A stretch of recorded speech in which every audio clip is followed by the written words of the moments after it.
सारे जहां से अच्छा हिंदुस्तान हमारा हमारा सारे जहां से अच्छा।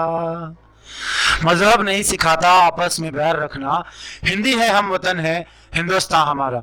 हेलो दोस्तों, मैं हूं मिस्टर जोकर और आज आपके लिए सरहद से जुड़ी एक बहुत खास न्यूज लेकर आया हूं। दरअसल जम्मू के बड़गांव के चडूरा इलाके में आतंकवादियों और सुरक्षा कर्मियों के बीच हुई मुठभेड़ में एक आतंकवादी को जिंदा पकड़ लिया गया। जी हाँ, उसे आत्मसमर्पण कराया गया। जवानों के द्वारा पहले उसे छोटे छोटे कह के बुलाया गया कि छोटे बाहर आ जा, कोई गोली नहीं चलाएगा। यहाँ के सभी जवानों को वायरलेस पर यह मैसेज दे दिया गया कि कोई गोली नहीं चलाएगा। वहीं उस आतंकवादी ने भी सेना के ऊपर भरोसा करते हुए जवानों की ओर आ गया। जब जवानों की ओर वो आता है तो सेना के सभी जवान पहले उसे बकायदा बेइज्जत बुलाते हैं, बुला के उसे पानी पिलाते हैं और उससे पूछा जाता है कि और कौन कौन था या तुम यहाँ कैसे आए वगैरह वगैरह सवालात किए जाए। उसने बताया कि अल्ताफ ने उसे कहा कि हथियार लेकर वही इंतजार करे, लेकिन अल्ताफ नहीं आया। सेना द्वारा पूछे जाने सवालों पर वो बताता है कि उधर एक बगीचा है जिस बगीचे में हथियार असलहे पड़े हैं।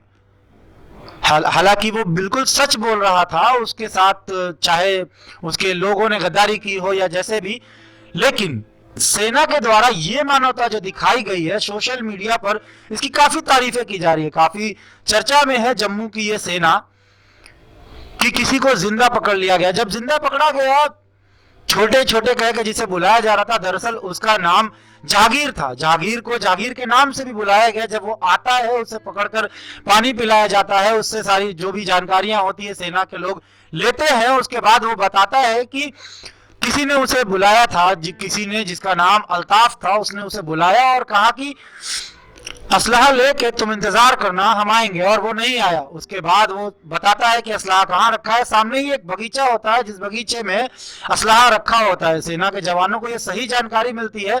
उसके बाद मौके पर ही उसके परिवार वाले आ जाते हैं, जिसमें कि पकड़े गए आतंकवादी जहांगीर के चाचा सेना के लोगों को बधाई देते हैं, उनसे गले लगकर उनको इस बात की बधाई देते हैं कि आपने हमारे भतीजे को, हमारे बच्चे को जिंदा पकड़ लिया। दरअसल ऐसा बहुत कम होता है कि एक आतंकवादी अपना आत्मसमर्पण करे या फिर उसे जिंदा पकड़ लिया जाए। दरअसल होता तो यही है कि या तो मुठभेड़ में मारा जाए या उससे पकड़कर इनकाउंटर कर दिया जाए, लेकिन यहाँ दोनों बातें ऐसी नहीं हुई।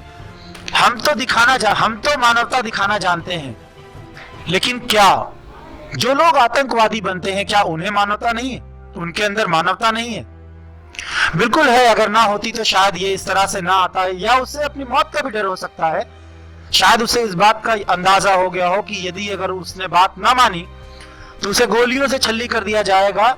हालांकि होता भी वैसे ही, लेकिन ऐसा नहीं हुआ।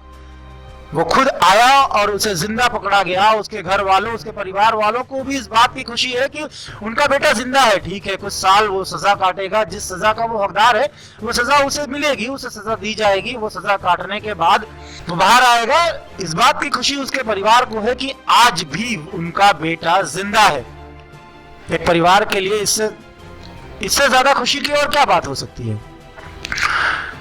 दरअसल ऐसा हमने बहुत बार फिल्मों में देखा है कि कोई हीरो एक आतंकवादी को जिंदा पकड़ता है या कुछ मानवता दिखाता है, लेकिन हकीकत तो यही है कि ये सारी कहानियां हकीकत से ही रूबरू होकर फिल्माई जाती है, पर्दे पे लाई जाती है। हम उन्हें देखते हैं और हमें लगता है कि इसने जो मानवता दिखाई उससे वो हीरो बन गया। दरअसल हीरो वो नहीं होता, हीरो यही होते हैं हमारे देश के जवान जो सरहदों पे खड़े होकर हिफाजत करते हैं, हमारी दिन रात हिफाजत करते हैं, जिससे कि हम अपने घरों में सुरक्षित रह सकते हैं। वो असली हीरो होते हैं। जाते जाते 4 लाइनें मैं पेश करता हूं।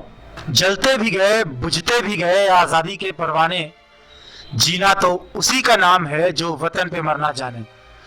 जी हाँ दोस्तों, अगर अभी तक आपने हमारे चैनल को लाइक, शेयर एंड सब्सक्राइब नहीं किया है तो आपसे गुजारिश है, आपसे निवेदन है, रिक्वेस्ट है कि प्लीज हमारे चैनल को सब्सक्राइब कर दे, ताकि आगे आने वाले वीडियोस आपको बड़ी ही फ्लुएंसी के साथ आप तक पहुंच सके। जय हिंद, जय भारत।